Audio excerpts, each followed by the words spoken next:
నుంచో మీతో ఒక విషయం చెప్దాం అనుకుంటున్నానండి. ఏంటది?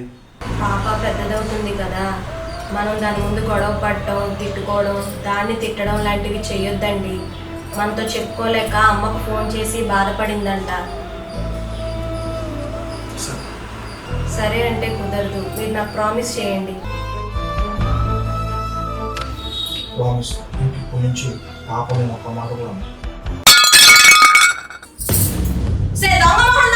ఎన్నిసార్లు చెప్పాను వంటగదిలో ఏం కలపొద్దని? వస్తాను, నీ సంగతి తెలుస్తా. ప్రపంచంలో నువ్వు తప్ప ఎవరిని మార్చలేదు. Please like, share, subscribe. Cross roads fun.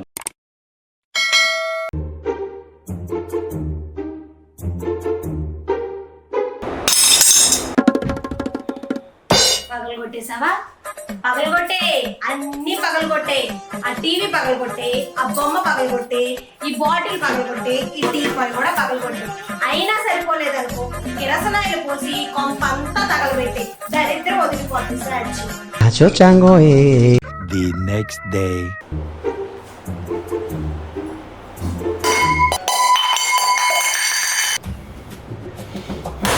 చిందు నా చేతులు వేయలేదు. గ్లాస్ ఎవరు పెట్టమన్నాడు ఇక్కడ నిన్ను? ఎన్నిసార్లు చెప్పాను ఎక్కడ తీసుకొస్తూ అక్కడ పెట్టమని?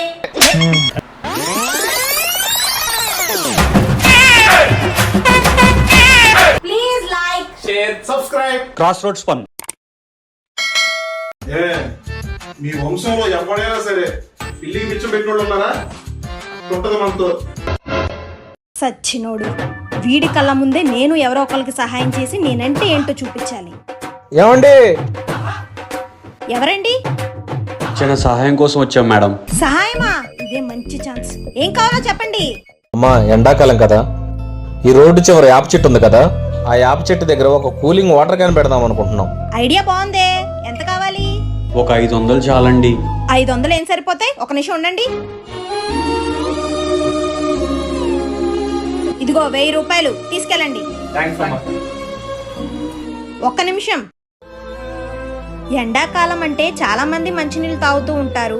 ఆ 1000 రూపాయలతో ఒక్కనే వచ్చిద్ది, ఎలా సరిపోయిద్ది? అందరికి అవసరం లేదు మేడం, ఆ చెట్టు కింద ముందు సిట్టింగ్ చేసేది మేము 5గురమే, మా వరకు సరిపోద్ది.